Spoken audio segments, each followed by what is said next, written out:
Monsieur le Président, Monsieur le Directeur général, Monsieur le Directeur général adjoint, Monsieur le rapporteur général, chers collègues, nous procédons donc ce matin à l'audition pour suite à donner à l'enquête de la Cour des comptes réalisée à la demande de notre commission en application du deuxièmement de l'article 58 de la loi organique relative aux lois de finances sur le financement des actions multilatérales de la France. Il s'agit d'une problématique à laquelle le Parlement est traditionnellement peu associé. Les contributions multilatérales découlent d'engagements politiques faits par le gouvernement auprès de nos partenaires internationaux. Lorsqu'elles sont inscrites en loi de finances, leurs montants apparaissent pratiquement comme des dépenses inéluctables sur lesquelles les parlementaires ne sauraient revenir, sauf à remettre en cause la parole de la France. Pour autant, il ne s'agit pas moins d'une dépense publique dont la performance doit être évaluée avant une éventuelle reconduction. Le montant des contributions internationales est loin d'être anecdotique, avec près de 25 milliards d'euros versés par la France entre 2017 et 2023. Leur forte augmentation entre 2017 et 2023 s'explique largement par la progression des dépenses multilatérales éligibles à l'aide publique au développement au sens de l'OCDE. La majeure partie de nos contributions internationales relève en effet de la mission Aide publique au développement et dans une moindre mesure de la mission Action extérieure de l'État. Sans anticiper la présentation qui nous en sera faite, le rapport d'enquête de la Cour des comptes pointe les limites du financement de nos actions multilatérales, en particulier s'agissant de son pilotage. Ce constat avait déjà été opéré en 2022 par nos collègues Vincent Delahaye et Rémi Féraud en tant que rapporteurs spéciaux de la mission Action extérieure de l'État dans un rapport d'information sur les contributions internationales de la France. Alors, pour aborder ce sujet important, nous recevons ce matin M. Christian Charpy, président de la 4e chambre de la Cour des comptes, qui nous exposera les conclusions de cette enquête. Les rapporteurs spéciaux de la mission Aide publique au développement, qui sont à mes côtés, Michel Canvet et Raphaël Daubé, lui succéderont pour indiquer les principaux enseignements qu'ils retiennent de ce travail et poser les premières questions. Pour prolonger nos échanges, nous éclairer et répondre aux observations de la Cour et des rapporteurs spéciaux, je donnerai ensuite la parole à M. Bertrand Dumont, directeur général du Trésor, et Olivier Richard, directeur général adjoint de la mondialisation au sein du ministère des Affaires étrangères. Évidemment, je laisserai ensuite la parole aux collègues qui le souhaitent pour vous interroger. À l'issue de notre réunion, je demanderai aux membres de la Commission des finances leur accord pour publier l'enquête remise par la Cour des comptes. Je vous indique enfin que cette audition fait l'objet d'une captation vidéo et est retransmise sur le site Internet du Sénat. Monsieur Charpy, président de la 4e chambre de la Cour des comptes, je vous donne maintenant la parole. Merci beaucoup, Monsieur le Président, Monsieur le rapporteur général, Messieurs les rapporteurs pour avis, Mesdames et Messieurs les sénateurs, chers collègues, merci beaucoup de nous accueillir pour cette audition sur le rapport que vous nous avez commandé par une lettre qui a été envoyée par la Commission des finances du Sénat, auquel le Premier Président a répondu le 18 mars 2024. C'est un sujet qui pour nous est important. Je suis accompagné par les rapporteurs qui ont fait, Dominique Antoine qui est le maître d'œuvre de ce rapport, Jacques Ténier qui est au bout là-bas et qui a gentiment passé les slides, et Nathalie Casas qui est la présidente de section. Donc c'est un travail que nous avons conduit bien sûr en relation avec les principales administrations concernées, c'est-à-dire celle du Quai d'Orsay et la Direction générale du Trésor, qui toutes deux ont un rôle éminent dans le pilotage de ces contributions multilatérales. L'objectif de cette étude, c'est de regarder l'ensemble des contributions de la France, qu'elles soient obligatoires ou volontaires, et qui sont versées aux organisations internationales et aux fonds multilatéraux. On a examiné en priorité 3 programmes budgétaires, le 105, Action de la France en Europe et dans le monde, le 110, Aide économique et financière au développement, et le 209, solidarité avec les pays en développement. On a voulu prendre une période assez longue, 2017-2023, qui nous paraissait important. Et au fond, qu'est-ce qu'on a essayé de retrouver? On a essayé de regarder s'il y avait une cohérence d'ensemble des travaux et des aides que la France versait par ces différents canaux. De regarder d'ailleurs s'il y avait une complémentarité, une cohérence entre le canal multilatéral et le canal bilatéral. Nous avons regardé aussi l'ensemble des instruments qui étaient disponibles pour vérifier que nous atteignions les objectifs que nous étions fixés, pour autant que les objectifs soient clairement fixés. Et puis, nous avons regardé enfin les indicateurs de performance, les marges d'amélioration du pilotage, et puis je dirais aussi l'intégration de cette aide, de ces aides, dans la trajectoire compliquée actuellement des finances publiques. Pour faire ce travail, nous sommes appuyés bien sûr sur le rapport que vous avez vous-même cité, Monsieur le Président, le rapport d'information de la Commission des finances du Sénat de janvier 2022 sur les contributions de la France au financement des organisations internationales, qui a été pour nous une base très importante et très utile, que nous avons souhaité actualiser. Il se trouve que nous avions également engagé un travail qui a permis de rejoindre les préoccupations du Sénat sur les contributions de la France aux organisations internationales et aux fonds multilatéraux. Notre objectif était de cartographier les flux financiers, ce qui n'est pas complètement évident. C'était un gros travail d'analyse, de caractériser les évolutions intervenues, de passer en revue les modalités de pilotage et de suivi, et puis d'illustrer les problématiques sur quelques sujets, l'énergie, le climat, la biodiversité, et qu'on a élargi finalement en cours de travaux sur les secteurs environnement, de la santé et de l'éducation. Outre les travaux d'analyse des documents budgétaires et les interviews, les rapporteurs ont fait 2 missions dans 2 pays importants, Côte d'Ivoire et Égypte, mais bien sûr l'analyse de la Cour dépasse ces 2 seuls pays. Alors peut-être pour commencer le constat de l'état des lieux de l'aide multilatérale de la France, donc on passe au slide suivant. Au fond, ce qu'on a constaté, c'est qu'il y avait 3 logiques d'action importantes. La première logique d'action, c'est celle qui est de l'immédiate après-guerre. Au fond, après la guerre, il a fallu construire la paix. Et donc, on a créé le cadre de l'ONU et ses multiples agences. Il y a eu les accords de Bretton Woods avec la création du FMI et du groupe mondial. Ça a été le premier volet des aides et des bénéficiaires des aides multilatérales. Et puis, à partir de 1960, les années 60, il y a un second volet qui est accompagner la décolonisation. C'est là qu'apparaît la notion plus forte qu'avant d'aide publique au développement et la création du comité d'aide au développement de l'OCDE, qui a l'avantage aussi de donner des statistiques assez homogènes pour l'ensemble des pays. Donc c'est la seconde vague. La troisième vague, je dirais, c'est celle qui se crée à partir des années 90. L'objectif, c'est protéger les biens publics mondiaux. Et donc on a une multiplication d'instruments. Parmi eux, la Convention cadre des Nations Unies sur le changement climatique, le Fonds vert sur le climat. Quelques étapes clés dans cette période-là, l'agenda 2030 qui a été fait en 2015 et qui définissait les 17 objectifs pour le développement durable. Et puis, bien sûr, l'accord de Paris qui a été signé en 2015. Voilà. Au terme de ces 3 évolutions, 3 étapes importantes, on constate qu'il y a une variété très grande de bénéficiaires de l'aide française. Au fond, quand on regarde le nombre de bénéficiaires, il est assez considérable, puisqu'on a 260 organismes internationaux qui bénéficient, peu ou prou, pour des montants très diversifiés, très variables, mais qui bénéficient de contributions publiques françaises. C'est absolument considérable. Et parmi ces 271, seuls 19 préexistaient avant 1945, à partir de 1945, et le rythme de création s'est accéléré depuis 1990. Au fond, on a les 5 grandes catégories que j'évoquais tout à l'heure, le système des Nations Unies, les institutions Bretton Woods avec Banque mondiale et FMI, les banques régionales de développement qui jouent aussi un rôle important, les instruments multilatéraux de l'Union européenne, et puis un certain nombre d'autres entités.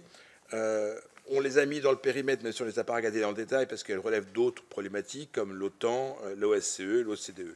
Et puis on a aussi quelques dispositifs ad hoc qui sont portés par des contributions volontaires et qui ont une importance croissante. Je citerai notamment le Fonds mondial de lutte contre le sida et la tuberculose et le paludisme, le Fonds vert pour le climat et le Partenariat mondial pour l'éducation.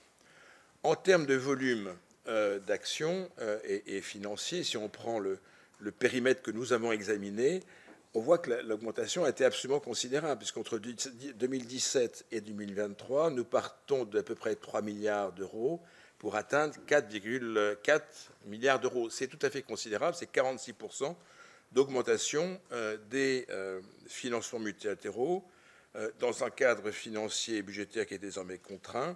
Et la question se pose, savoir si nous serons capables de maintenir ce rythme à l'avenir, si ça fera partie des priorités budgétaires dans le budget qui un jour arrivera. Si je regarde la répartition par secteur, on voit la place importante tenue par les actions multilatérales dans le domaine de la santé, l'environnement et bien sûr le maintien de la paix. L'autre évolution qui est tout à fait impressionnante quand on regarde ce qui s'est passé au cours des dernières années, c'est la part croissante des contributions volontaires. Là aussi, toujours sur le périmètre que nous avons regardé, on voit que les contributions volontaires doublent, elles augmentent de 111% sur la période, tandis que les contributions obligatoires baissent. Alors, ce n'est pas parce que nous ne tenons pas nos obligations, c'est juste que nos obligations elles-mêmes ont baissé du fait de la croissance importante du PIB provenant d'autres pays que la France, donc la diminution de la part de la France dans le PIB. Donc ceci a été compensé plus que compensé par une très forte augmentation des contributions volontaires, qui représentait en gros la moitié des financements en 2017 et qui contribue aujourd'hui pour les 3/4 des financements donnés en matière d'aide multilatérale par la France. Si on regarde aussi l'évolution par bénéficiaire, on voit que les principales contributions volontaires vont au système ONU avec une place croissante du Haut Commissariat aux réfugiés. C'est une conséquence des crises diverses que le monde connaît en matière de réfugiés. Et puis, dernier élément à prendre en considération, c'est toujours bien de se comparer. Et d'ailleurs, la Cour avait fait il y a quelques années un rapport remarqué sur la comparaison des aides publiques au développement françaises, allemandes et britanniques. Là, on s'est comparé à l'Allemagne et aux États-Unis. Ce qu'on constate, c'est que on a bien, pour la France, quand elle contribue au système ONU, un fléchage plus important que par le passé des contributions volontaires. Donc non seulement nous donnons de l'argent volontairement en plus de ce qui est obligatoire, mais nous le fléchons davantage. Mais enfin, ça reste un fléchage qui est relativement faible, puisqu'on était à moins de 20%, on est monté à moins d'un tiers, quand dans le même temps, l'Allemagne ou les États-Unis, pour leurs contributions volontaires, ils flèchent près des 3/4 de leur contribution. Voilà. Et puis, il y a un dernier point que je veux mettre en valeur, c'est dans les fonds qui sont créés, les fonds ad hoc, on a une flexibilité limitée par les engagements pluriannuels qui sont pris au moment de la reconstitution des fonds et qui, du coup, grèvent significativement le budget et rendent plus difficile les évolutions de périmètre ou d'engagement. Parmi les sujets qu'on a regardés, c'est des questions de la complémentarité entre les aides multilatérales et les aides bilatérales, notamment en matière d'APD. Les contributions multilatérales, c'est les 2/5 en gros de l'APD de la France, à peu près 8,9 milliards d'euros en 2022 comparé à 15 sur l'aide totale. Ce qu'on constate, c'est qu'au fond, la situation est différente selon les secteurs. Notre sentiment et nos analyses, nos constats montrent qu'en matière d'environnement, l'aide bilatérale est adaptée pour des projets pilotes sur mesure, tandis que le multilatéral permet d'agir à plus grande échelle, donc il y a une complémentarité qui était importante. En matière de climat, le canal multilatéral permet de répondre aux obligations internationales, tandis que le canal bilatéral permet de mieux orienter sur les pays les moins avancés. Et on a donc les mêmes évolutions sur la santé et l'éducation, avec un effet de levier important de l'aide bilatérale en matière de santé et d'éducation. Et en matière d'infrastructure, il est clair que si on ne coopère pas entre bailleurs multilatéraux et bailleurs bilatéraux, on n'aura pas la possibilité de financer des opérations qui ne sont pas de nature très lourde. La question qu'on essaie de poser aussi dans le rapport, c'est au fond quand on a des difficultés avec certains pays, je pense notamment à l'Afrique subsaharienne, avec lesquels on avait beaucoup d'aides bilatérales, de quelle manière on est en capacité d'utiliser le levier multilatéral pour compenser la disparition ou la quasi-disparition d'aides bilatérales. Au terme de cette analyse, nous avons le sentiment qu'il faut renforcer ou en tout cas mieux élaborer une doctrine sur l'usage respectif des canaux bilatéraux et multilatéraux Ça a été affirmé par le Conseil présidentiel du développement le 5 mai 2023, mais il me semble qu'à ce jour, ce n'est pas complètement fait. Au terme de cette première partie du rapport, nous avons 3 recommandations. La première vise à la simplification. Il y a beaucoup d'instruments multilatéraux. Tâchons, quand on, de ne pas en créer de nouveaux, et plutôt de les rattacher, si on a des priorités, de les rattacher à une structure existante. La deuxième recommandation, c'est de développer le ciblage des contributions volontaires françaises, en continuant d'augmenter parmi elles la proportion des contributions préaffectées. Et la troisième recommandation, c'est de définir la stratégie, je l'ai évoqué, de coopération, de cohérence entre les canaux bilatéraux et multilatéraux. Si j'en viens à la seconde partie du rapport, je serai un peu plus rapide sur, au fond, le pilotage, le suivi, l'évaluation. Disons que nous avons un jugement un peu nuancé sur ce qui est fait. Il est clair qu'il y a un pilotage qui est multipolaire. Je l'ai évoqué, il y a 2 grands acteurs, le Trésor et le MAE. Le MAE étant lui-même divers dans ses analyses et dans ses pilotages entre la direction des Nations Unies et puis la direction générale de la mondialisation. Et puis il y a aussi Matignon, qui joue un rôle pour l'instant assez faible, et l'Élysée, qui joue un rôle par nature plus important, même, je dirais, très important. Donc nos constats, c'est qu'au fond, au niveau du ministère de l'Europe et des Affaires étrangères, la coordination entre les directions s'est renforcée, mais elle nous paraît encore un peu inaboutie, mais je pense que la DGM pourra intervenir sur ce sujet-là. Par exemple, nous constatons qu'il n'y avait pas, au moment de l'enquête, de tableau de bord unique et partagé retraçant la totalité des contributions au système de l'ONU, ce qui n'est pas forcément très compliqué à faire, mais qui nous paraît quand même un point important. Sur la coordination entre le Trésor et le ministère de l'Europe et des Affaires étrangères, au fond, notre sentiment, c'est que c'est une coordination assez pragmatique qui fonctionne, avec la création du CICID, sous le pilotage de Matignon, pour lequel nous émettons un regret, quand même, c'est qu'il se réunit quand même très, très, très rarement. Je crois qu'il ne s'est pas réuni depuis 4 ou 5 ans, ce qui est un peu embêtant. Du coup, il y a eu d'autres dispositifs qui ont été mis en place, le secrétariat permanent qui se réunit tous les 6 mois avec une présidence alternée, le Trésor représente la France dans les banques de développement et les fonds climat, et puis on a les ambassadeurs thématiques au ministère des Affaires étrangères qui sont chargés de la coordination sur leur sujet. Voilà. Quand même, on a le sentiment qu'il y a un peu de manque d'instruments de suivi transversal et d'anticipation. On s'est posé la question de savoir s'il fallait faire un programme unique, budgétaire unique. On pense que c'est une fausse bonne idée. Par contre, mettre en place un document de politique transversale serait probablement utile. Et puis surtout, mettre en place un tableau de bord sur les décisions à rendre. Et puis, je l'ai souligné, c'est vrai qu'il y a de manière un peu informelle un rôle très important de la cellule présidentielle, la cellule de l'Élysée, sur l'ensemble des aides de développement. Je terminerai par 2 points qui sont la performance et la mesure de la performance et l'évaluation. Sur la mesure de la performance, ce que nous disons, c'est qu'il y a eu des rapprochements qui restent à faire, qu'il y a des rapprochements qui restent à faire entre les indicateurs des programmes 110 et 209, et qu'au fond, on a une approche un peu scindée. Et puis, on a des indicateurs dont la pertinence nous paraît incertaine ou contestable. On en donne plusieurs exemples dans le rapport, je ne vais pas les multiplier ici, mais ça nous paraît important. Il semble qu'à partir de la LFI 2024, on ait 2 indicateurs qui nous paraissent plus intéressants dans le programme 105, notamment la position de la France dans le classement mondial des contributeurs financiers et le montant des contributions volontaires versées par la France aux organisations internationales. Enfin, et pour terminer, l'évaluation nous paraît devoir être renforcée. Il y a pas mal de travaux d'évaluation. D'abord, il y a ce qui se fait dans le réseau des évaluateurs de l'OCDE, qui a mis en œuvre plus de 100 évaluations depuis 2003. On a des évaluations régulières qui sont faites par des cabinets, que ce soit à l'initiative de la DGM ou de la DG Trésor. On a aussi, last but not least, les enquêtes thématiques de la Cour.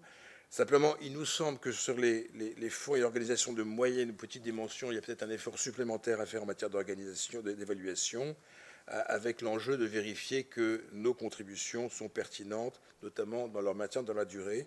Alors, ce n'est pas parce qu'une contribution est petite qu'il ne faut pas l'évaluer. Et on a parfois de très petites contributions.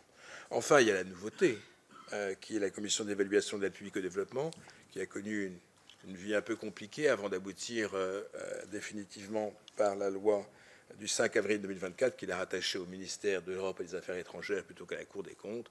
Nous attendons donc avec impatience que désormais elle se mette en place, sachant que la Cour y participera. et qu'elle soit dans une position d'apporter des évaluations indépendantes sur l'efficacité de l'aide publique au développement.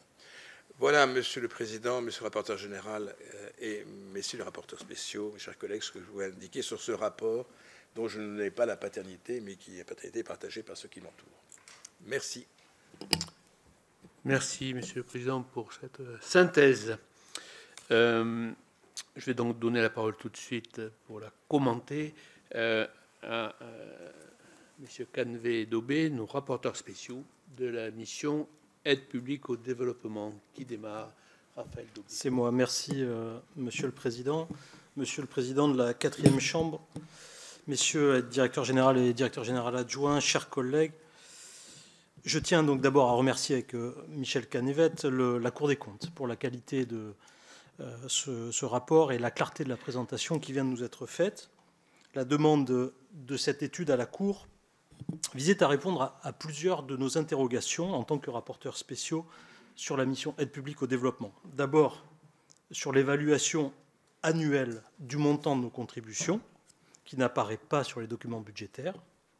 Nous souhaitions disposer d'un état des lieux de ces versements et de leurs facteurs d'évolution. Et nous voulions également comprendre les ressorts du recours au canal multilatéral et disposer d'une évaluation de nos capacités de suivi et de pilotage des contributions internationales de la France. Je dois dire en préambule que le rapport de la Cour confirme, s'il le fallait, l'importance du canal multilatéral et donc la pertinence de notre démarche. Cette importance se perçoit dans la multiplication des organisations internationales, dont le nombre ne cesse de grandir, mais aussi dans l'augmentation significative du volume des contributions de la France à ces organisations. Ceci est d'autant plus intéressant à observer que le multilatéralisme, traditionnellement défendu par la France comme un levier majeur de la solidarité internationale, est aussi devenu un espace de compétition autant que de coopération entre les États. Autrement dit, à l'heure où l'on observe une poussée des nationalismes ou à tout le moins une exacerbation des enjeux de souveraineté, on se doute que les cadres de l'action multilatérale peuvent devenir des arènes au sein desquelles les luttes d'influence prennent une dimension nouvelle. Ce qui ressort du rapport de la Cour des comptes, c'est un double constat. Premièrement, nous ne disposons pas d'un état des lieux précis du total des contributions internationales de la France. Et deuxièmement, nous assistons à une augmentation de leur volume et à une multiplication du nombre d'organismes bénéficiaires. En premier lieu, l'évaluation de nos contributions internationales au niveau interministériel demeure un exercice complexe. Si la majorité des versements relève du ministère de l'Europe et des Affaires étrangères et du ministère de l'Économie et des Finances, 10 autres ministères contribuent à des organisations internationales.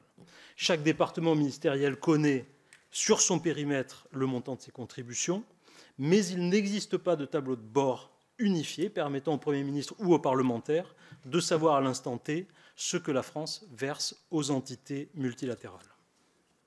Ce constat est d'autant plus surprenant que l'enquête de la Cour intervient 2 ans après un rapport d'information fait par nos collègues sénateurs Vincent Delahaye et Rémi Féraud, qui constatait déjà l'absence de vision synthétique de nos contributions et formulait des recommandations pour remédier à ce manquement.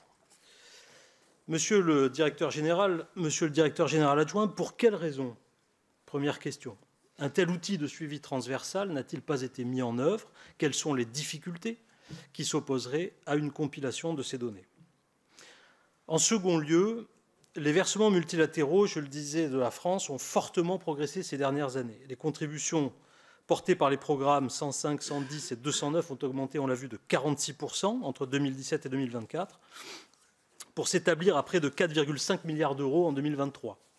Cette progression induit, comme le souligne la Cour, 2 conséquences principales. La première, c'est que l'objectif de rééquilibrage entre les canaux multilatéraux et bilatéraux de notre aide publique au développement au profit du volet bilatéral peine à se matérialiser. Et je rappelle que la loi de programmation du 4 août 2021 a fixé un objectif de 65% de l'APD française transitant par le canal bilatéral. Certes, on observe un recours accru aux contributions fléchées qui permet de rebilatéraliser, si l'on peut dire, des versements multilatéraux, Mais néanmoins, la progression du volet multilatéral rend incertaine la réalisation de cet objectif de rééquilibrage. Par ailleurs, il n'existe aucune stratégie d'articulation entre les canaux bilatéraux et multilatéraux qui permettrait de mesurer l'opportunité de mobiliser l'un ou l'autre de ces leviers. Or, la définition d'une telle stratégie, là encore, figurait parmi les objectifs de la loi de programmation. La deuxième conséquence notable, c'est le risque de saupoudrage. Il y a donc, on l'a dit, un foisonnement de bénéficiaires, 271 entités qui recevaient une contribution française en 2023. Le risque de dispersion de notre action multilatérale est réel. La pertinence de certaines contributions de faible montant peut être discutable. Ne vaut-il pas mieux limiter le nombre de contributions, mais amplifier par exemple le montant de certaines d'entre elles pour peser réellement dans les instances où la France a un rôle à jouer? Et puis, la multiplication des versements soulève aussi un risque de recoupement entre des organisations poursuivant les mêmes objectifs.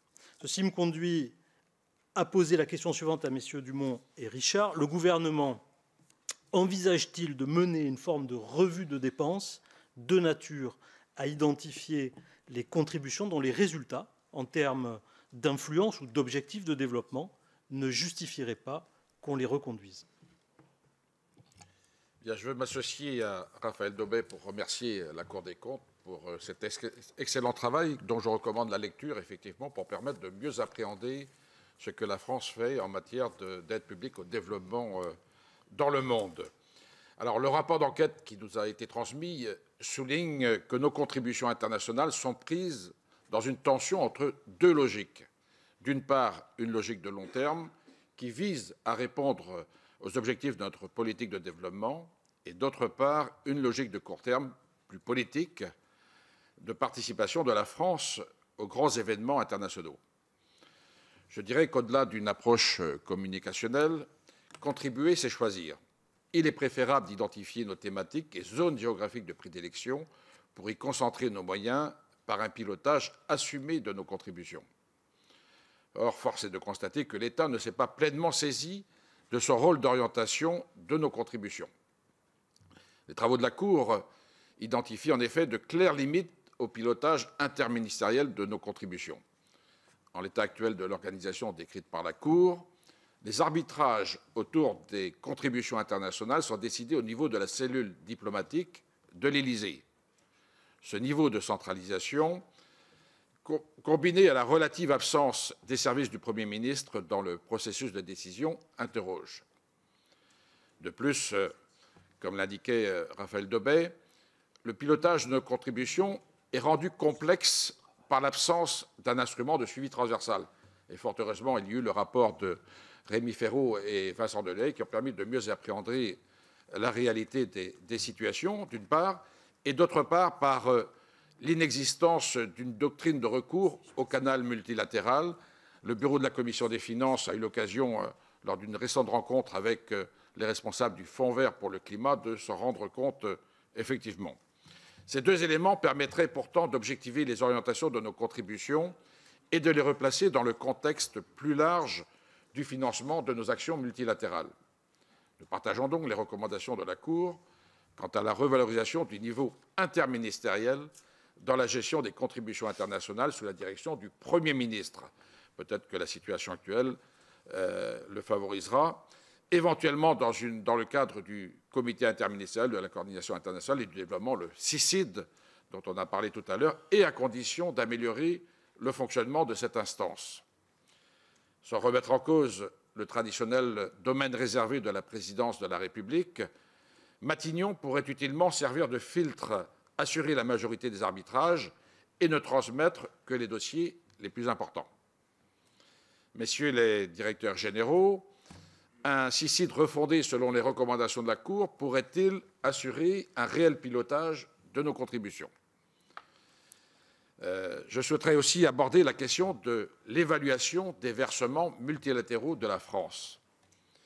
Il semblerait que les administrations aient renforcé les capacités d'audit et d'évaluation des contributions internationales. Ces efforts doivent être prolongés et renforcés.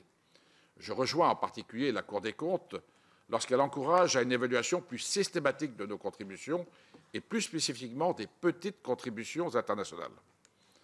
2 points d'amélioration additionnels pourraient être signalés.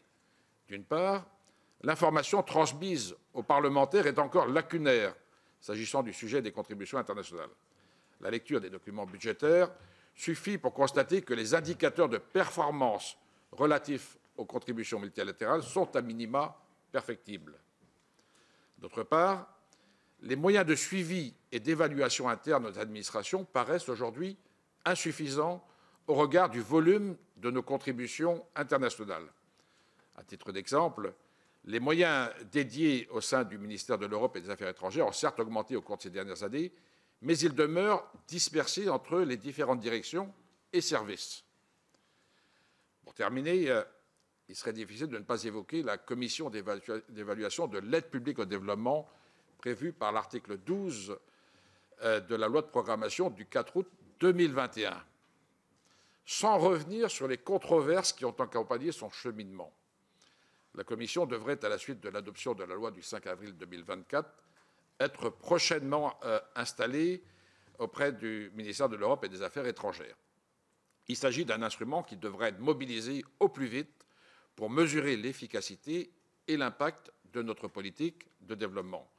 Monsieur le directeur général, dans quel délai la commission d'évaluation pourra-t-elle être installée? Et d'autre part, une rationalisation des moyens d'audit et d'évaluation sous l'égide de la commission d'évaluation de l'APD, rattachée au Quai d'Orsay, ne serait-elle pas envisageable? Je vous remercie de votre attention. Merci, messieurs les rapporteurs spéciaux. Donc, je vais maintenant donner la parole à Bertrand Dumont, directeur général du Trésor. Je vous indique que, bien sûr, par la suite, je la donnerai à Olivier Richard et que, après les questions, vous pourrez répondre, mais ça sera dans l'ordre inverse. Donc, je donnerai la parole en premier à M. Richard, puis à M. Dumont, et la Cour conclura.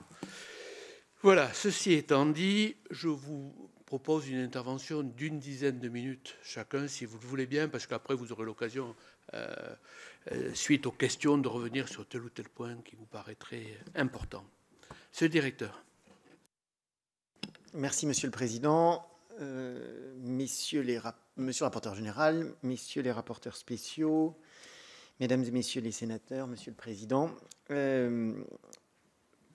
peut-être que le point de départ, c'est évidemment de commencer par de saluer le travail très important qui a été fait par la Cour, qui a été présenté ici, et dont je dirais que du point de vue de la Direction générale du Trésor, nous partageons l'essentiel des conclusions et des orientations. Moi, je considère que c'est un travail très utile qui a été fait, très approfondi. Je trouve notamment très intéressante la façon dont le rapport articule des considérations transversales et des recommandations pour notre politique d'aide au développement, dont vous avez rappelé les moyens à la fois considérables et croissants qu'elle mobilise. Et puis également un volet, je trouve, assez concret, sur lequel le focus que vous avez bien voulu faire sur, disons, la gestion concrète de l'aide publique au développement en Égypte, un pays émergent, un pays à revenus plus faibles, la Côte d'Ivoire, sont aussi très utiles parce que ça permet aussi de voir dans la déclinaison concrète de l'aide ce que veut dire le choix préférentiel de l'aide multilatérale, de l'aide publique au développement, de l'aide bilatérale, parce que, in fine, ce qui importe, c'est que ces flux aient bien des effets concrets, que les pays récipiendaires puissent s'en servir, que ce soit utile à notre influence, que ce soit utile à nos entreprises, mais que tout ça, évidemment, fonctionne. Donc je pense que de ce point de vue-là, c'est très important. Le troisième point que je voudrais souligner sur le rapport, c'est, je pense que nous rejoignons complètement la grille d'analyse, alors qui est issue des strates historiques, comme l'a rappelé le président, sur les objectifs, au fond, de notre aide, et qui doivent être un peu notre outil d'aide à la décision lorsque nous évaluons la pertinence de recourir à tel outil plutôt qu'à tel autre, c'est-à-dire à la fois notre influence politique, historique, et ça c'est au fond le fondement même de notre engagement dans les institutions de Bretton Woods notamment, l'idée de dire qu'il est aussi très important disons, la dimension d'aide au développement, de lutte contre la pauvreté, et puis ce troisième objectif, qui est davantage celle des biens publics mondiaux, au premier chef duquel l'environnement, mais qui est en réalité une problématique plus large. Et donc, je pense que c'est aussi une grille d'analyse lorsqu'on s'efforce de se demander en pilotage et aussi en orientation stratégique, comment est-ce que nous devons continuer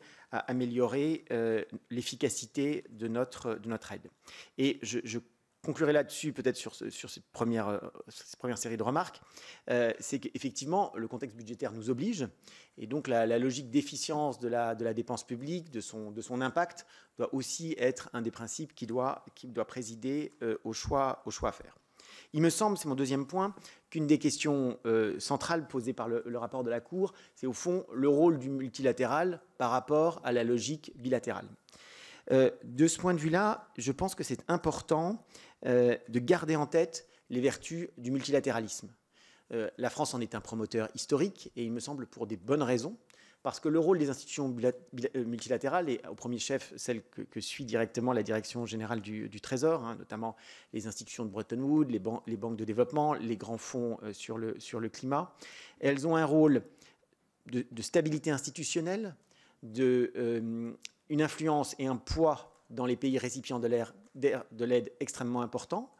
C'est un rôle institutionnel, c'est un rôle aussi de diffusion de valeurs, c'est un rôle de diffusion de systèmes normatifs qui sont absolument fondamentales pour la France en termes géopolitiques, pour nos entreprises et plus généralement, je dirais, pour l'ordre du monde tel que nous le défendons. Et nous voyons bien comment, à chaque fois que le rôle de ces institutions recule, voire lorsqu'elles sont plus admises dans certains pays, en réalité, c'est tout un ordre dont la France est partie qui se trouve mis en cause. Donc je pense qu'il faut garder ce principe et cet élément d'analyse lorsque nous réfléchissons à cela. Alors, ensuite, évidemment, c'est très important que nous soyons en capacité de peser sur le rôle de ces institutions multilatérales. Et là, je pense qu'il faut concilier deux choses. Alors, le prisme de la Cour était celle des contributions aux instruments d'action, mais nous sommes aussi actionnaires de ces institutions multilatérales. Et donc, c'est au quotidien notre rôle que de faire en sorte que ces institutions dans lesquelles nous investissons aussi fortement reflètent dans les politiques qu'elles engagent les priorités françaises, au premier chef desquelles la priorité en faveur des pays les plus pauvres, les plus fragiles, la priorité africaine, la priorité climatique, notre engagement sur les questions de bonne gouvernance, de genre, de lutte contre la corruption, toutes ces valeurs que portent les institutions multilatérales. Et il faut aussi voir l'intérêt du multilatéralisme à l'aune de notre capacité à porter des messages qui sont ensuite reprises par ces institutions.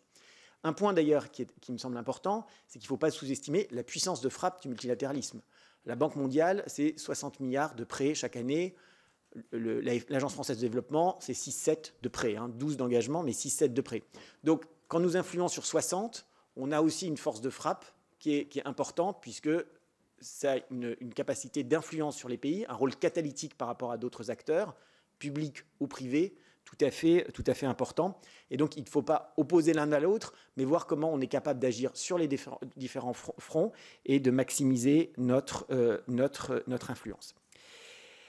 À cet égard, je voudrais, il me semble qu'il faut voir au-delà de cet effet de levier, au-delà de la capacité du multilatéral à compléter l'action bilatérale, à avoir une certaine prudence sur la question de la bilatéralisation du multilatéral. Je partage ce qu'a dit, je pense qu'il y a un peu un point d'équilibre à trouver, ce qu'a dit le président Charpy, sur l'idée selon laquelle c'est un outil utile, mais que nous ne devons pas utiliser systématiquement. C'est-à-dire que l'efficacité de l'aide multilatérale, c'est aussi la capacité à porter des projets globaux, transversaux, en faveur du pays en développement. Si nous transformons cette aide en une sorte de manteau d'arlequin de contribution bilatérale, ça finit par rendre la tâche impossible. À un moment, quand on lutte contre la pauvreté, quand on lutte contre le réchauffement climatique, il ne faut pas qu'on ait, pour les 20 contributeurs à tel ou tel fonds, 20 sous-priorités qui finissent par rendre le dispositif illisible. Donc à chaque fois que nous pouvons le faire et à chaque fois que nous le jugeons pertinent, je pense qu'il faut le faire. Il y a des exemples qui sont repris.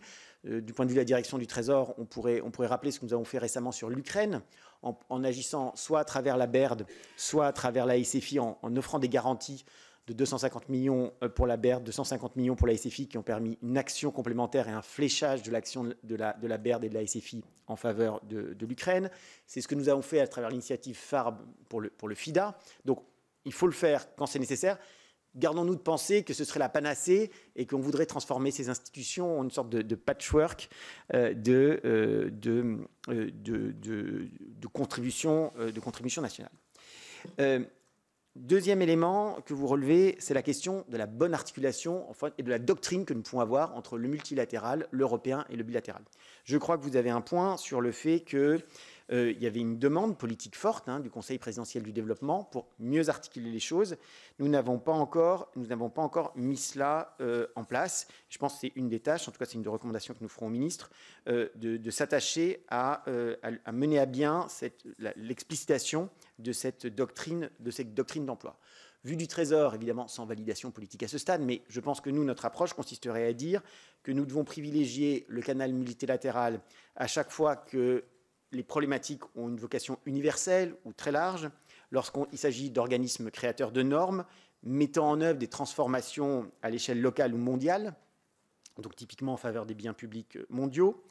Je pense que nos participations aux banques multilatérales ont aussi beaucoup d'intérêt lorsqu'elles nous permettent d'agir dans des zones où notre levier bilatéral est plus faible. Typiquement, l'Amérique du Sud, on n'a pas vocation, notre présence est intrinsèquement moins forte et donc c'est un relais d'action intéressant. Et une troisième dimension que je crois aussi importante, si on regarde les choses d'un point de vue un peu plus politique, c'est là où notre relation bilatérale, pour des raisons diverses, est très faible, voire inexistante. Le maintien d'une présence multilatérale est quand même un outil de stabilisation géopolitique qui peut faire beaucoup de sens pour nous. Le deuxième élément, c'est le canal européen, sur lequel il me semble que nous pouvons soutenir, et là nous avons des progrès à faire, l'action multilatérale par des volumes importants, en essayant de maximiser l'influence européenne. Nous n'y sommes pas complètement, parfois par non-alignement de nos priorités en matière de développement, mais il y a là, je crois, beaucoup à faire, vu les montants qui sont d'ores et déjà présents, et notre volonté de mieux affirmer une présence européenne. On peut penser à la thématique ukrainienne, à la thématique africaine, au développement du secteur privé, où nous avons un intérêt conjoint entre Européens à renforcer ce type d'action.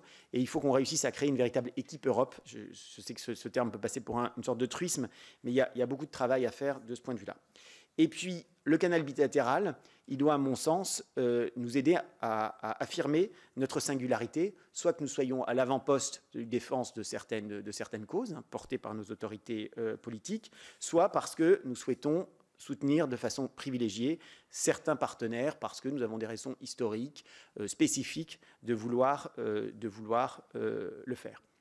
Donc, à mon avis, c'est plutôt comme ça qu'il faut regarder les choses. Et évidemment, cette doctrine est à écrire. Je pense que nous ferons des propositions avec les collègues du Quai d'Orsay à nos ministres parce que c'est évidemment un travail très important. J'essaye de ne pas trop dépasser. Je crois que tout a été dit sur l'amélioration du pilotage et le fait qu'il serait utile d'avoir un tableau de suivi. C'est quelque chose sur lequel nous pouvons travailler, peut-être même en reprenant la maquette que vous nous avez proposée.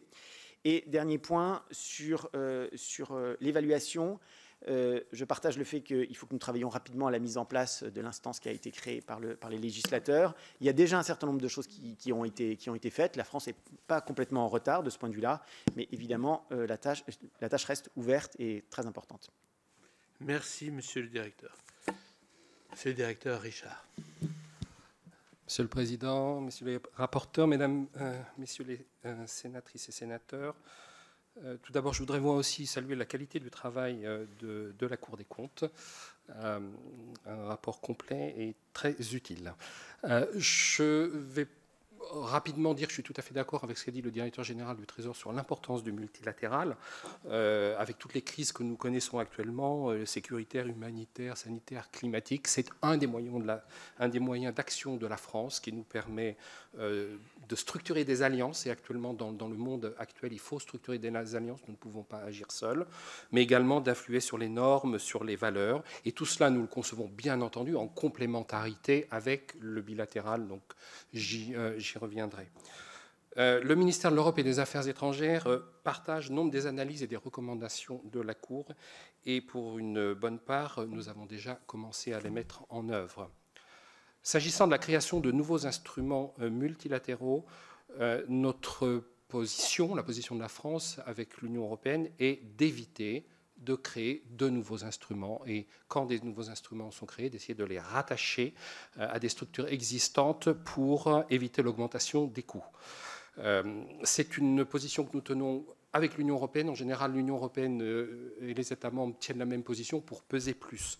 Mais nous ne sommes pas majoritaires au sein des États membres, des États des Nations Unies, je veux dire. Et donc, il arrive parfois que les négociations internationales aboutissent à la création de nouveaux fonds, même si nous ne l'aurions pas souhaité. Et dans ce cas-là, il faut bien que nous vivions avec. Et nous essayons, dans ce cas-là, de le faire rattacher à une structure existante. Ça a été le cas, par exemple, pour la création du fonds pertes et préjudices dans le domaine climatique, qui a été créé par la COP climat, mais dont nous avons obtenu qu'il soit géré par la Banque mondiale, c'est-à-dire une structure existante. Donc voilà, c'est une dynamique de négociation internationale dans laquelle nous sommes une part prenante, importante, mais pas majoritaire. Pour ce qui est de ciblage de nos contributions volontaires aux organisations et fonds multilatéraux, comme la Cour le souligne, ça a été, les contributions fléchées aux Nations Unies ont augmenté.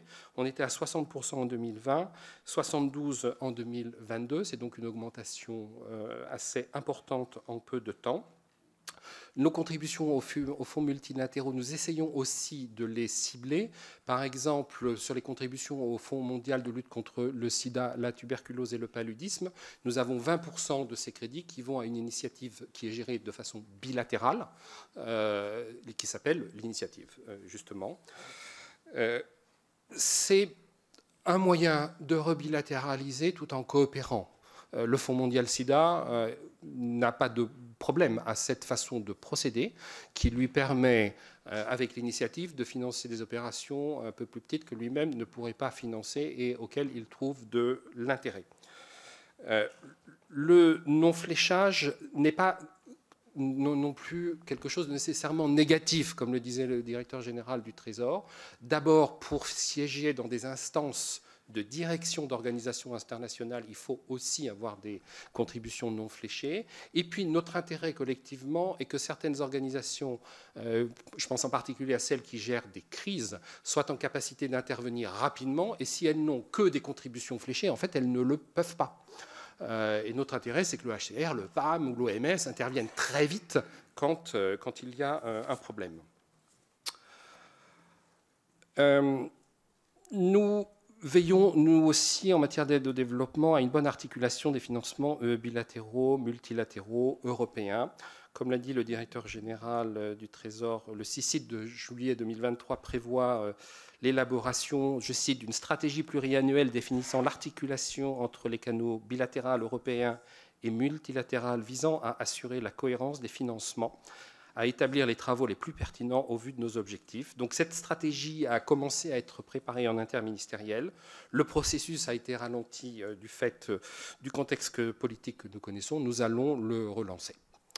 Je souhaite quand même insister sur le fait que le travail de coordination est constant. Les équipes de la DGM et de la DG Trésor se parlent tout le temps. Les équipes de la DGM des Nations Unies et de nos collègues des directions géographiques se parlent tout le temps. Donc c'est très bien de faire cette stratégie. D'abord, c'est une obligation légale.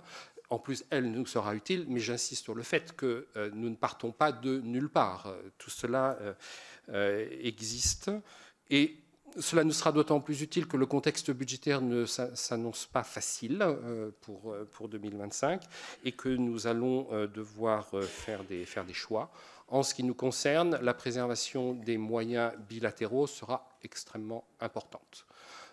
Mais nous ne souhaitons pas non plus exclure le multilatéral comme outil d'influence, et puis parce qu'il y a des engagements de nature juridique et que nous ne pouvons pas faire autrement que de les respecter. Pour ce qui est des évaluations des contributions françaises, un travail important est d'ores et déjà mené. La direction des Nations Unies, des organisations internationales des droits de l'homme et de la francophonie a une cellule de redevabilité qui procède à une analyse de l'ensemble des contributions volontaires dont elle supervise le financement. Il y a à la DGM également un dispositif d'évaluation à la fois interne et externe, en fonction des choix que nous faisons. Il y a à l'AFD, à Expertise France, à la DG Trésor aussi des mécanismes d'évaluation. J'ai bien noté ce que la Cour a dit sur les petites contributions. Alors, une petite contribution n'est pas nécessairement une mauvaise contribution. Par exemple, nous contribuons, par la direction des Nations Unies, à la lutte contre le choléra en Afrique en ayant mis 500 000 € donc au Soudan, à Madagascar et aux Comores. Ça a un impact considérable localement. Ça nous permet aussi à notre ambassade de valoriser cela localement. Donc la petite contribution n'est pas en soi une mauvaise contribution. Cela dit, l'évaluation est une bonne chose, mais nous envisageons plutôt de faire une évaluation externe globale.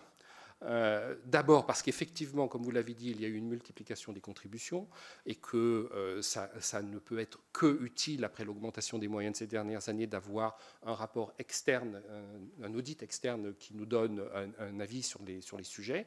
Et puis d'autre part, les circonstances budgétaires vont nous amener à faire des choix et pour faire ces choix, une telle évaluation sera utile.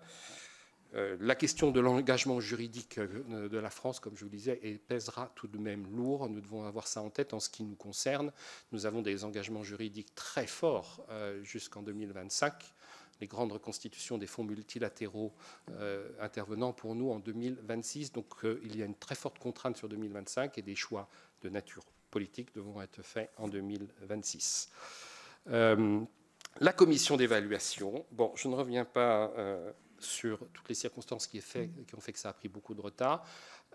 Maintenant, nous avons un préfigurateur, c'est-à-dire une personne qui prépare l'installation de la commission au sein du ministère des Affaires étrangères. Nous avons des locaux. Nous devons passer un décret. En fait, on a été bloqué par les circonstances politiques, donc il va être envoyé à notre nouveau ministre dans les jours qui viennent, parce que le texte est prêt.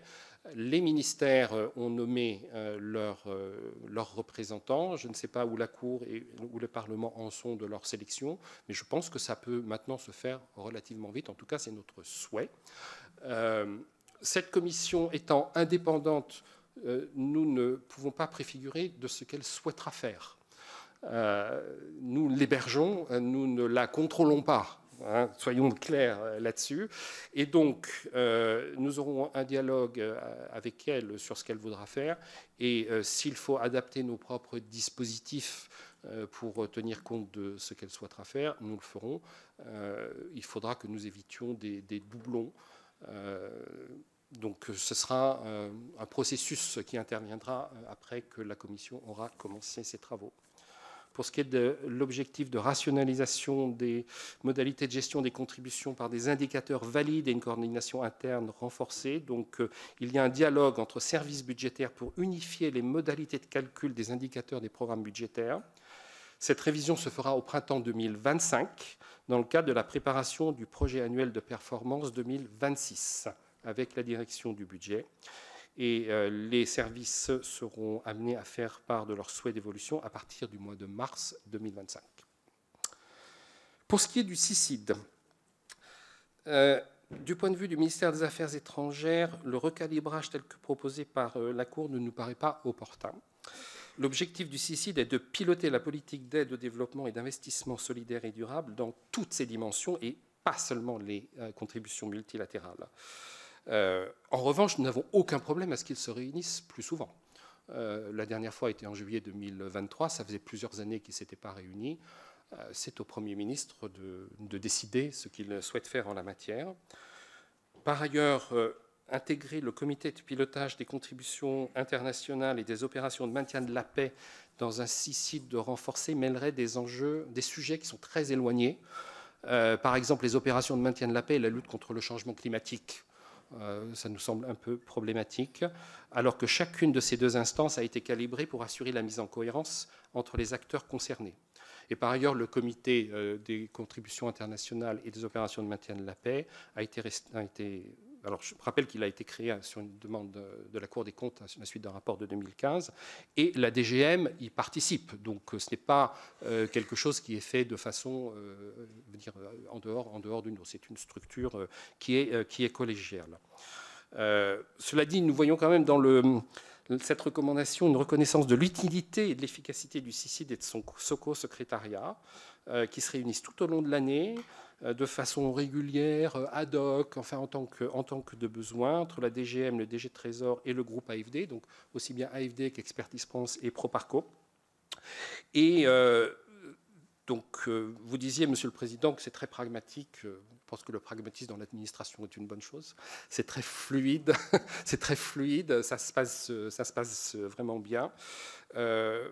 Les sujets à l'ordre du jour du co-secrétariat du CICID n'ont pas tous un impact budgétaire significatif. Par exemple, la validation d'une stratégie pays, les travaux sur la communication en équipe France, les liens avec la diplomatie économique, les grandes échéances internationales liées au développement. Donc une participation de la direction du budget ne semble pas appropriée. Mais elle pourrait en revanche être associée au comité de pilotage de la politique d'investissement solidaire et durable lorsque l'ordre du jour s'y prête.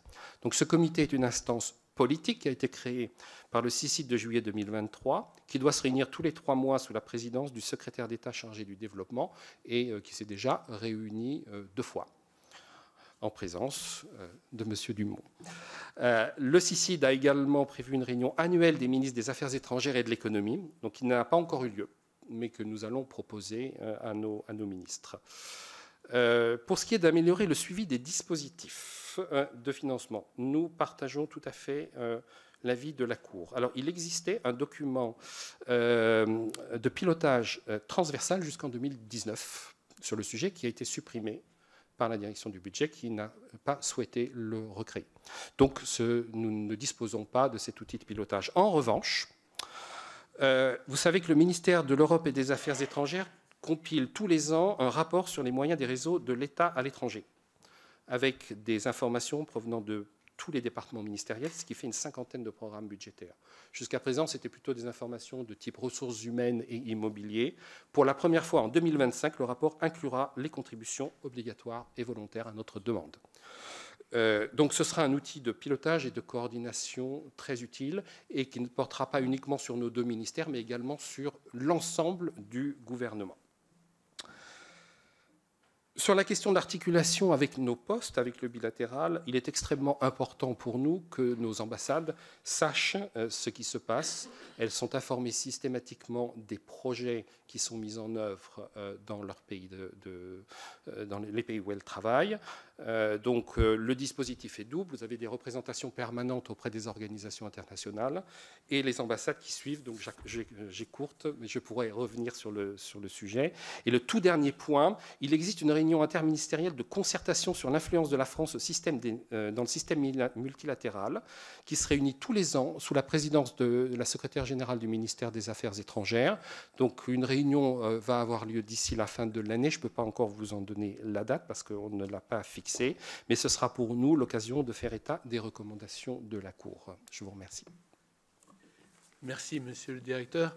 Nous allons donc passer aux questions de nos collègues, en leur demandant toujours de respecter, s'ils le veulent bien, 2 à 3 minutes d'intervention. Pour ma part, je me permettrai tout d'abord, évidemment, mais permettrai un peu d'humour, d'éviter, je vous ai entendu, Monsieur le Directeur, nous parler d'un audit externe sur l'aide multilatérale. si vous pouvez éviter les grands cabinets américains, nous y serons sensibles au Sénat en tout cas. Voilà. D'autre part, j'ai peut-être moi-même déjà deux petites questions ou remarques. Alors vous avez très justement dit que, évidemment, les fonds multilatéraux, ben, la France disposait d'un pouvoir, mais que la gestion de ces fonds, la façon dont c'était administré, ben, c'était une négociation entre États, c'est une évidence. Cela étant dit, je voudrais revenir sur une remarque de la Cour concernant tout ce qui est fonds verts et fonds divers sur la transition, sur l'environnement, etc., où là, on a un peu l'impression qu'on est parti un peu dans tous les sens, qu'il y en a beaucoup, qu'il y a des choses qui se recoupent ou qui ne sont pas d'une clarification totale. Et donc, est-ce que dans ce domaine-là, un peu de, comment dire, de réorganisation, de réfléchage, etc., serait possible ou envisageable? Donc ça, c'est ma première question.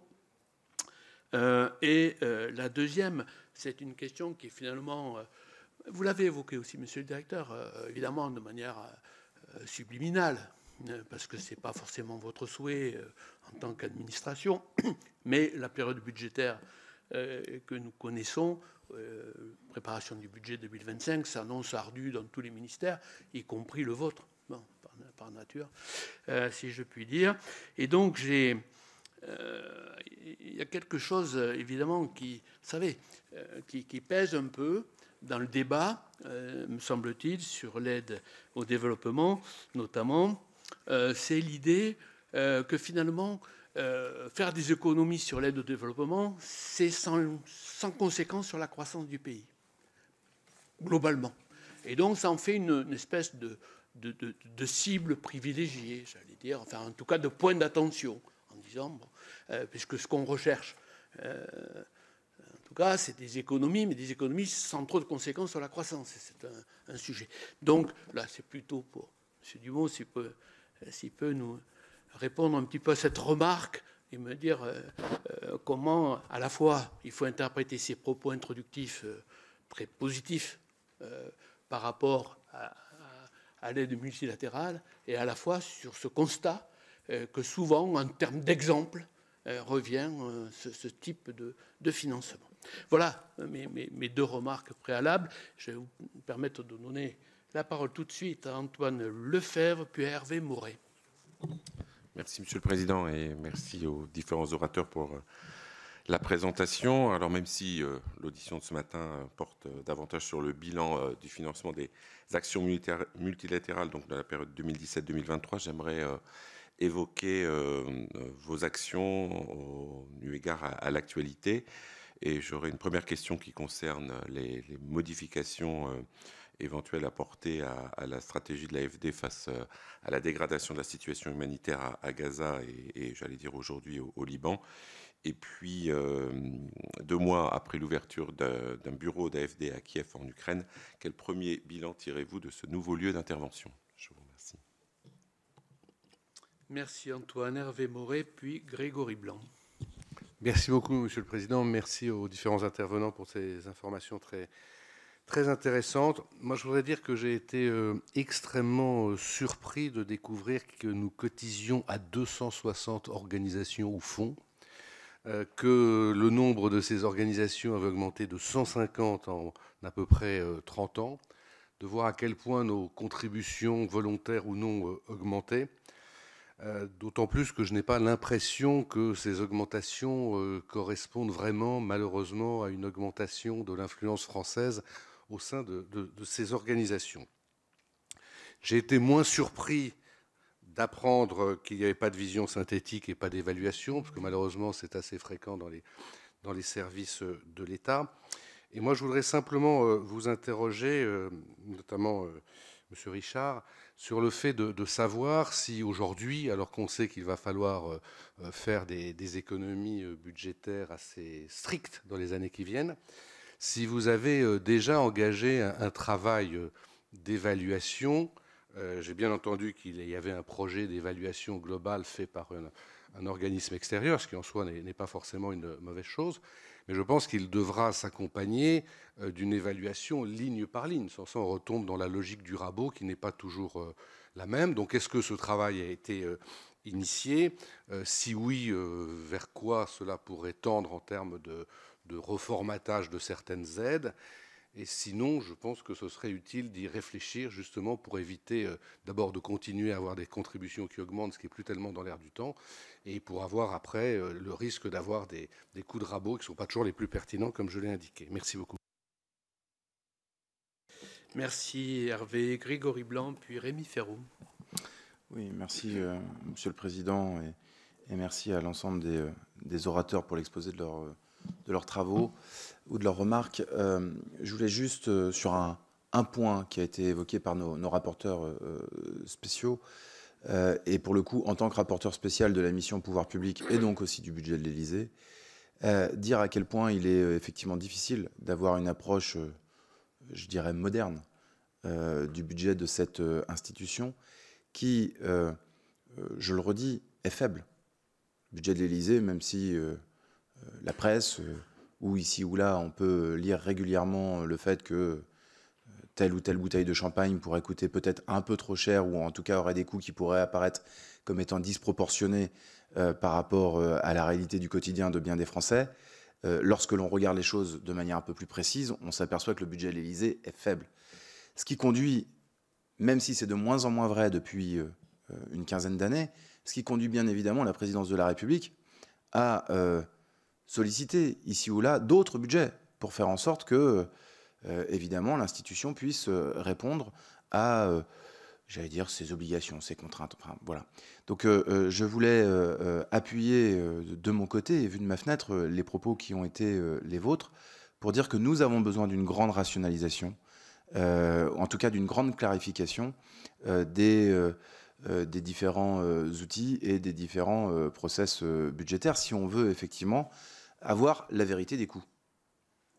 Moi, je fais partie de ceux qui, vu de ma fenêtre, pensent qu'aujourd'hui, le budget de la présidence de la République est trop faible par rapport aux missions qui sont celles du chef de l'État. Voilà, je le dis, encore faut-il qu'on puisse bien en saisir l'enveloppe pour pouvoir après affiner et effectivement faire ressortir ce qui relève de l'accessoire, de l'essentiel. Aujourd'hui, tout ça est très confus.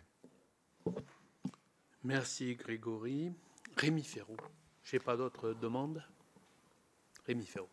Merci Monsieur le Président, merci beaucoup pour ce rapport et puis également d'avoir prolongé, chacun dans son rôle, un travail qu'avec mon collègue Vincent Delahaye, nous avions réalisé en janvier 2022, ce qui me permet de voir des conclusions convergentes, une augmentation des contributions internationales qui s'est poursuivie et d'ailleurs la guerre en Ukraine n'a pas de lien de cause à effet, mais s'est déclenchée juste après la remise de notre rapport devant la Commission des finances début 2022. Donc ça change évidemment la donne géopolitique.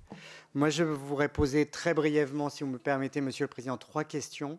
D'une part, j'ai entendu Monsieur de la Direction générale de la mondialisation qu'en 2025, vous alliez mettre en œuvre une recommandation qui nous est commune sur un document de politique transversale, même si ce n'est pas exactement de cela dont il s'agit.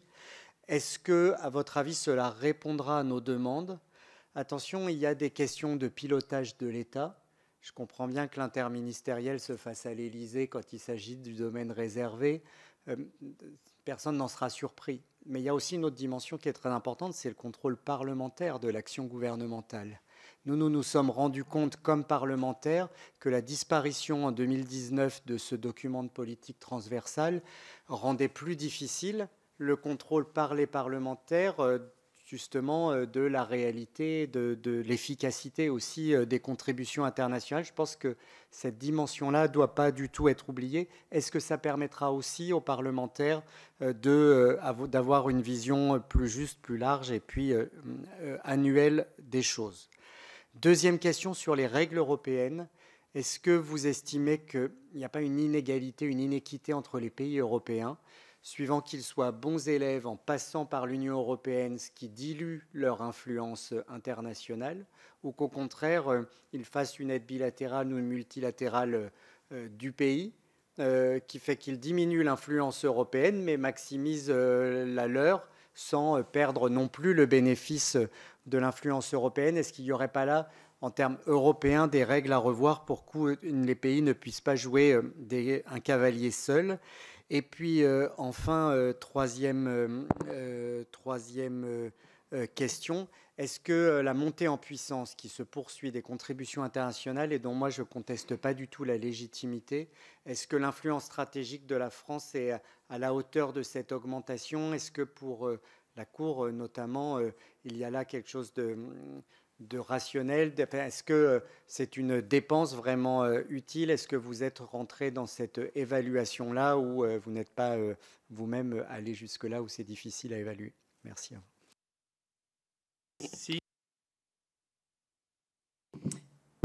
Et l'intervention de Rémi Féraud me fait penser à un autre sujet qui est sur aussi l'affichage de l'aide. Certains pays sont beaucoup plus proactifs que ne l'est la France pour montrer qu'ils sont venus financer, soutenir tel projet, alors que nous, on est quasiment invisible.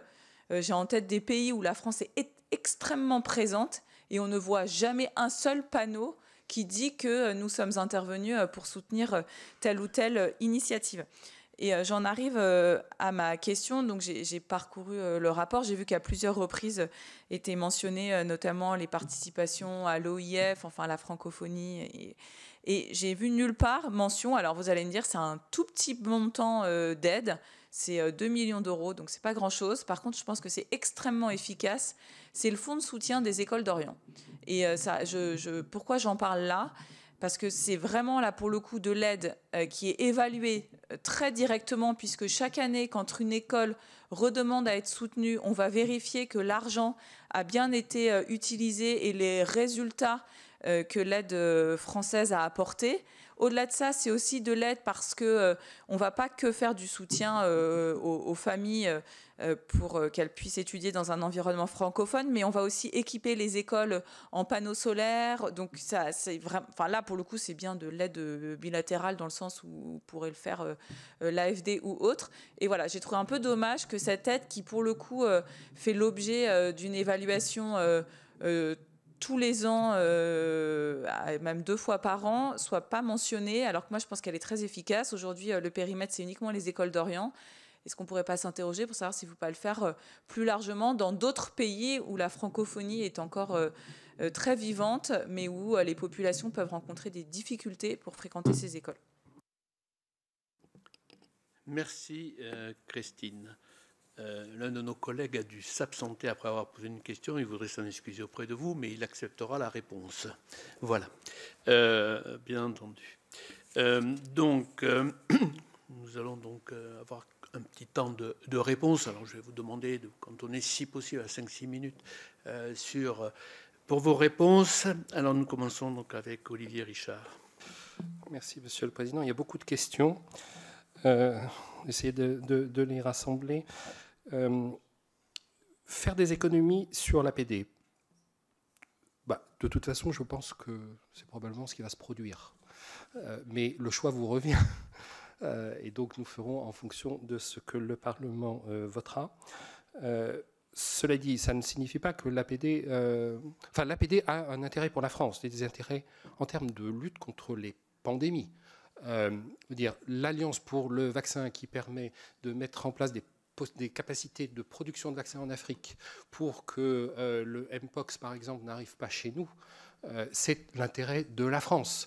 Il faut dire l'intérêt de la France dans un monde mondialisé, c'est aussi de travailler chez les autres pays. La stabilité de pays fragiles est extrêmement importante. C'est-à-dire que si des pays s'effondrent, le coût pour la communauté internationale et donc pour la France sera bien plus élevé que ce que le programme 110 et le programme 209 mettent dans ces pays.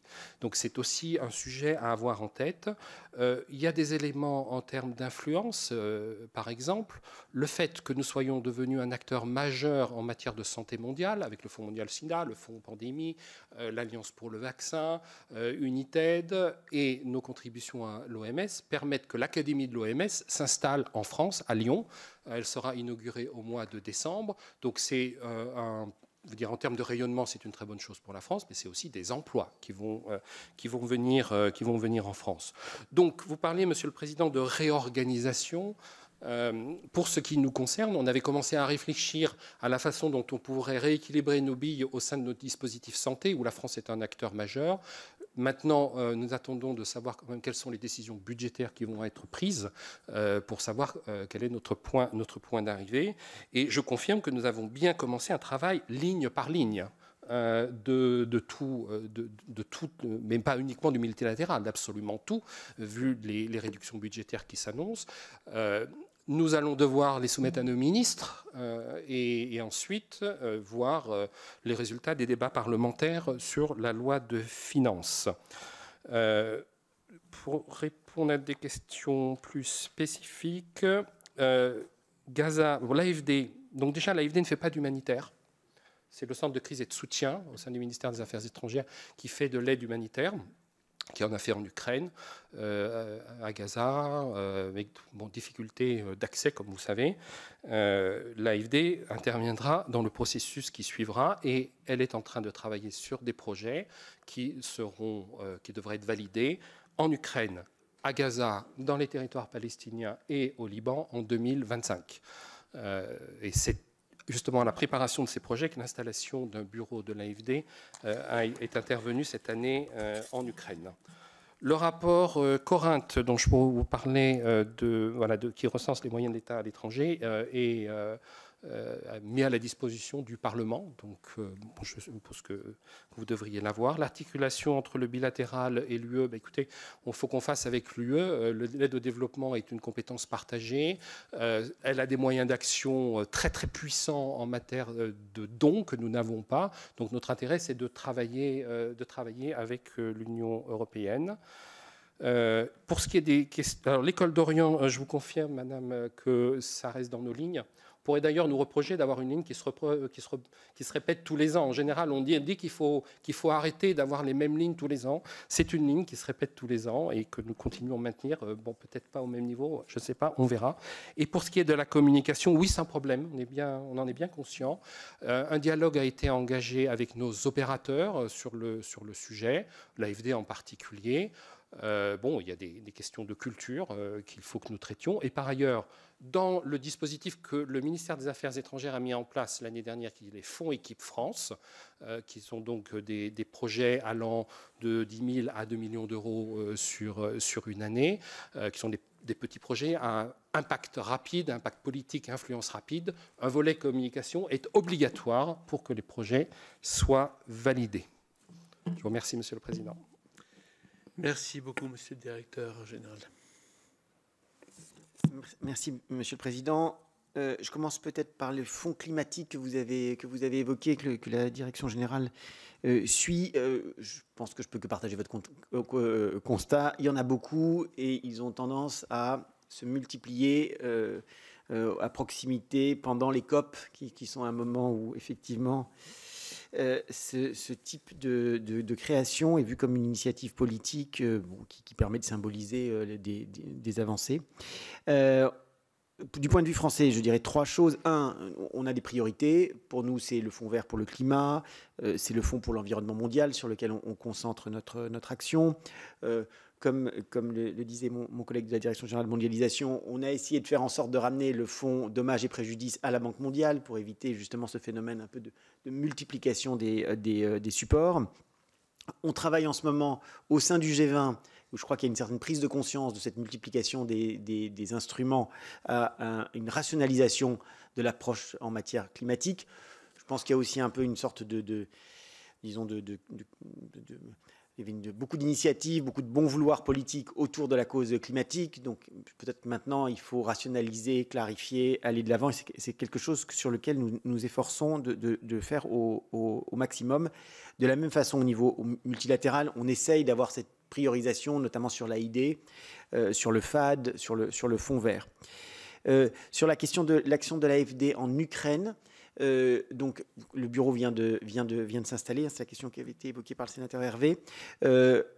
donc à date, il y a évidemment encore peu d'actions directes. Les orientations sont en faveur. On essaie de voir comment on pourrait monter des projets, d'une part vis-à-vis du niveau des municipalités, des collectivités locales ukrainiennes. Il y a un travail qui est entrepris entre Proparco d'une part, donc la branche secteur privé de l'AFD, et la BERD, pour là aussi renforcer et soutenir le développement du secteur privé ukrainien. Et donc porter des actions en complémentarité à l'action pour le coup multilatérale, le FMI, la Banque mondiale qui sont très présents, et puis évidemment l'action européenne, vous savez qu'elle mobilise des montants considérables, et nous en discutons en ce moment même au niveau européen. Sur la question de l'influence française qu'évoquait le sénateur Blanc au sein des institutions, bon, il y a évidemment des éléments quantitatifs quand on essaye de regarder à quel point nos géographies prioritaires, nos sujets prioritaires sont bien servis par ces institutions, et je pense que l'évaluation que nous faisons, c'est que ça reflète plutôt correctement l'argent, les efforts que nous y déployons. De façon un peu plus qualitative, on voit que quand la France prend des initiatives internationales, comme par exemple le 4P qu'a lancé l'année dernière le président de la République, ces institutions nous suivent dans la mobilisation, dans le suivi des efforts. Donc je pense que il y a de là un effet de levier. Après, c'est aussi un travail quotidien au sein des institutions de veiller à ce que nos contributions payent. Le sénateur Ferrand a évoqué la question de savoir si les Européens jouaient, est-ce qu'ils ne risquaient pas pour certains de jouer en cavalier seul. Il y a des éléments de réponse qui ont été apportés. Moi, je vais juste prendre un exemple concret. En ce moment, on a une discussion sur la reconstitution de l'AID, donc qui est la fenêtre concessionnelle de la Banque mondiale. Et une des choses que nous essayons de susciter, je vais en reparler encore avec mes homologues directeurs du Trésor dans les 2 prochains jours, c'est comment faire en sorte qu'on ait une approche plus européenne. Ça veut dire 2 choses. Ça veut dire vérifier que la part relative de l'Europe ne décroît pas, voire continuer à progresser. Et deuxièmement, et ça répond directement à votre question un peu de cavalier seul, de faire en sorte que des États qui sont parfois, par leur niveau de développement, par leur engagement international, un peu moins actifs, disons, dans ces sphères, viennent prendre leur part parce que, enfin, notamment les États membres de l'Est de l'Europe ont aujourd'hui des moyens croissants, et il nous paraît légitime que les États baltes, la Pologne, soient des contributeurs et des contributeurs croissants à ce type d'initiative. Et effectivement, il faut qu'on ait une vision européenne là-dessus, et que, à l'échelle du continent, nous soyons capables de porter effectivement une influence sur ces sujets. Voilà, je crois, pour répondre à vos principales questions, je crois rien avoir oublié. Merci, Monsieur le Directeur Général. Monsieur le Président. Merci, Monsieur le Président. D'abord, merci pour l'organisation de ce débat qui était vraiment très, très intéressant, et c'est vraiment une méthode de travail que je trouve extrêmement utile. Donc, un grand merci. Peut-être quelques remarques en conclusion. D'abord, pour dire que nous ne sommes pas contre l'aide multilatérale. Nous disons simplement qu'il faut bien l'articuler avec le bilatéral, et que parfois notre influence, nous a-t-il semblé, sur les fonds est insuffisante par rapport à ce qu'elle pourrait être. On a fait un travail assez approfondi il y a 2-3 ans sur l'APD en matière de santé. Il y a eu un référé qui a été envoyé à la Première ministre en fin 2022, qui montrait qu'effectivement on y mettait beaucoup d'argent, mais qu'on n'était pas toujours à la hauteur de ce que pouvait être notre influence. Deuxième remarque, parce que je n'ai pas insisté sur ce point-là, sur le CICID.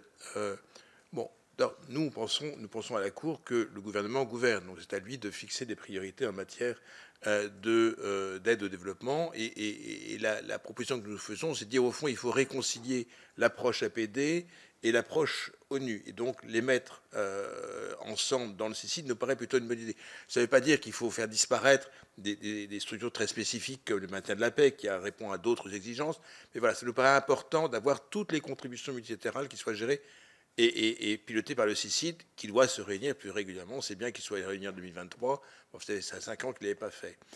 Pourquoi on veut le budget? Ce n'est pas parce qu'on est uniquement budgétaire à la Cour, c'est parce que, de fait, c'est le budget qui a la vision globale et consolidée de l'ensemble des contributions qui sont faites. D'ailleurs, je crois que le rapport que vous aviez fait, monsieur le sénateur, s'est appuyé sur les données que lui avait transmises la direction du budget, qui a seul le rôle de consolidation. Donc voilà, c'est pas pour dire, c'est pas le mettant de budget dedans, ils sont partout, c'est juste que ça lui permet d'avoir une vision globale, mais je suis certain que le Trésor sera ravi, autant que la DGM, de travailler avec le budget. Et pour terminer, sur 2 points, dans un rapport qu'avait fait d'ailleurs Dominique Antoine sur un audit flash sur le Liban, l'aide au Liban, on avait évoqué le soutien aux écoles d'Orient, qui ne sont pas financées que par le Quai, mais également par des contributeurs privés. Et puis, le document de politique transversale, certes, il a été supprimé, mais il n'était que partiel, qui ne traitait pas l'ensemble des sujets. Là aussi, ce qui nous paraît important, c'est d'avoir l'ensemble des points dans le futur document de politique transversale. Et pour terminer sur le budget de l'Élysée, la Cour fait chaque année un rapport sur les comptes et la gestion de l'Élysée, mais le budget de l'Élysée, ce n'est que le fonctionnement de l'Élysée, ce n'est pas autre chose. Et donc on ne peut pas imaginer enfin on peut l'augmenter, il est quand même déjà important, il est bien géré, il y a parfois des sujets sur lesquels la Cour intervient, mais en tout cas il n'a pas un rôle d'intervention comme la DGM ou comme la Direction du Trésor peut avoir.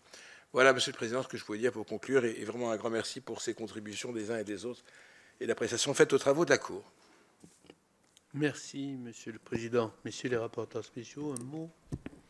Écoutez, moi je voudrais remercier à nouveau la Cour des comptes pour ce rapport. Je voudrais remercier les collègues pour leurs questions très pertinentes et remercier bien sûr M. Dumont et M. Richard pour leurs réponses et puis pour la prise en compte aussi annoncée des recommandations que nous faisons qui visent, je veux rappeler, à améliorer simplement le pilotage de cette politique publique, donc l'efficience de la dépense publique et aucunement à remettre en cause l'essentiel de cette politique publique qui mérite d'ailleurs qu'on ait plus de débats comme celui-là, parce qu'elle est aussi très mal comprise par nos concitoyens. Elle est évidemment complexe à appréhender. Et donc, merci pour ces échanges qui nous ont éclairés et qui permettront du coup que les débats budgétaires difficiles qui nous attendent aient lieu à la faveur aussi de ces éclairages. Merci beaucoup. Et deux éléments complémentaires, effectivement. D'une part, dans le contexte budgétaire que l'on connaît, on sait qu'il y a de multiples interventions qu'on ne remet jamais en cause. Donc, la multiplicité des organisations auxquelles on apporte une contribution au titre du multilatéral amène à une réflexion là-dessus. 271, comme le rappelait Hervé Moret tout à l'heure, c'est tout à fait important. Donc il importe que l'on puisse mieux cerner et mieux agir pour l'action de la France. Et puis, d'autre part, par rapport à l'Union européenne, nous avons eu l'occasion avec Raphaël Daubet d'aller voir les institutions multinationales à Rome et de nous rendre compte combien il est difficile de travailler conjointement avec l'Union européenne pour que la voix de l'Europe soit portée de façon commune. La France travaille efficacement à Rome, mais il y a toujours des divergences entre les pays et l'action que veut mener par elle-même l'Union européenne. Donc il importe que nous puissions être un peu plus coopératifs sur ce plan-là, parce que l'argent européen, c'est l'argent de l'ensemble des pays. Ça fait du bien de réentendre des choses que l'on entend depuis des années, et qui ne progressent qu'avec de grandes difficultés. Bien, merci à vous tous. La Commission doit maintenant autoriser la publication de l'enquête de la Cour des comptes, ainsi que du compte-rendu de la présente réunion en annexe à un rapport d'information de M. Canvet et Daubet. Pas de difficulté, il en est ainsi décidé. Monsieur le Président, Messieurs les directeurs, Mesdames, Messieurs, bonne fin de journée et merci de votre participation.